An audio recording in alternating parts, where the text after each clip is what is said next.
ભાજપના નારાજ પૂર્વ ધારાસભ્ય કેસરીસિંહ સોલંકીનો હુંકાર, ભાજપના હોદ્દેદારોને સોશિયલ મીડિયા લાઈવમાં લીધા આડે હાથ। તમે આ તાલુકાના કાર્યકર્તાઓને બધાને ગુમરાહ કરવાનું બંધ કરી દેજો। અગર આ જબ્બા તોડી નાખી છે જિલ્લા પંચાયતની ચૂંટણી।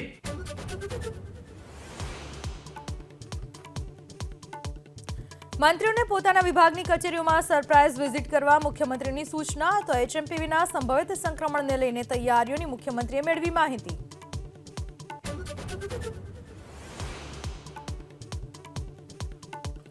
વડોદરાની એમએસ યુનિવર્સિટીના વાઇસ ચાન્સેલર વિજયકુમાર શ્રીવાસ્તવનું રાજીનામું, હાઈકોર્ટને કરવામાં આવી જાણ, કાલ સુધીમાં નવા વાઇસ ચાન્સેલરની થશે નિમણૂક।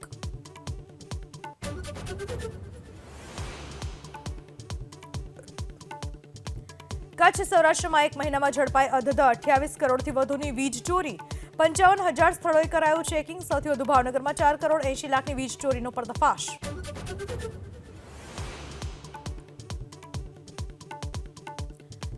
બનાસકાંઠા જિલ્લાના વિભાજન બાદ વિરોધ યથાવત, ઓગળ જિલ્લાની માંગ સાથે સતત 7મા દિવસે ધરણા, સરકારનો નિર્ણય ન્યાયપૂર્ણ ન હોવાનો વેપારીઓનો આરોપ।